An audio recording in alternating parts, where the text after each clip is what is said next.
Detroit, I want you guys to know, is a powerhouse of urban agriculture. And there is no doubt that Detroit's future is one where our entire food system is going to be community-based.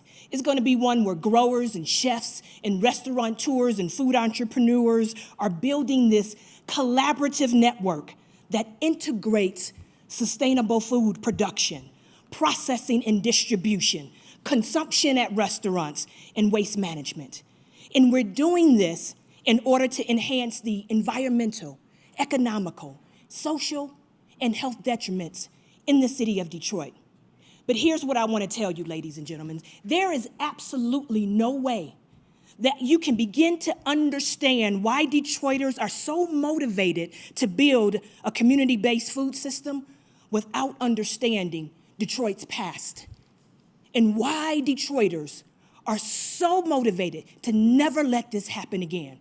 Let me take you back to 1950. In 1950, Detroit was the world's industrial giant.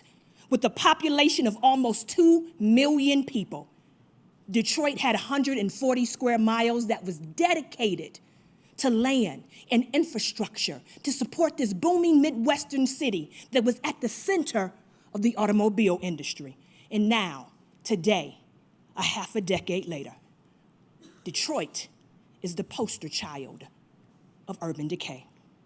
Detroit's population now went from 2 million back in the 1950s to our current population, which is under 700,000, of which 84% are African American. And as people and wealth left the city for the suburbs, the Detroiters who stayed, some by choice, some by necessity, had fewer options for employment and entrepreneurship and ultimately fresh food. In fact, I want you guys to know that due to the deep depopulation of Detroit, it led to the gradual closure, if you can imagine this, of every single full-service chain grocery store in 2007. Detroit, Michigan had no full-service grocery store. And that meant that Detroiters had to rely on convenience stores, dollar stores, gas stations, and fast food restaurants. A study told us that 80% of Detroiters use these kinds of outlets to meet their food needs. But Peggy, I didn't come all the way to Aspen, I was just in Aspen for Southwest, but I didn't come all the way to Aspen to Ideas Festival to tell you this story.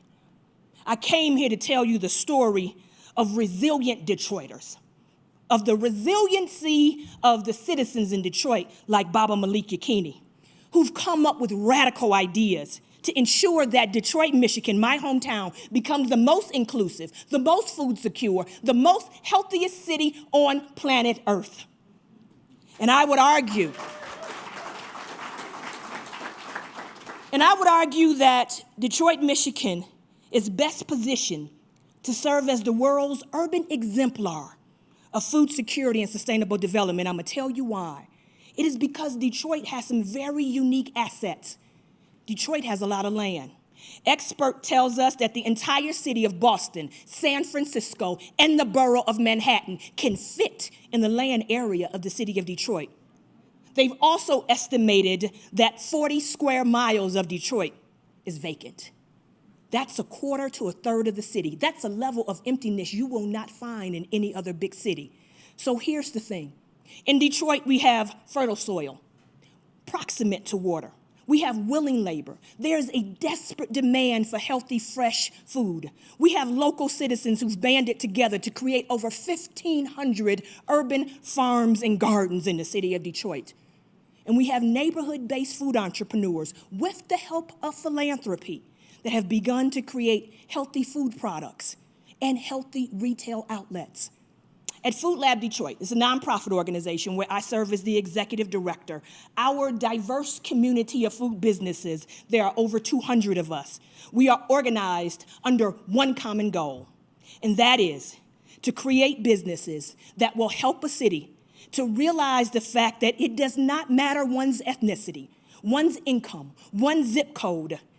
It should not hamper their ability to eat fresh food, to live on safe streets, and to find good quality jobs.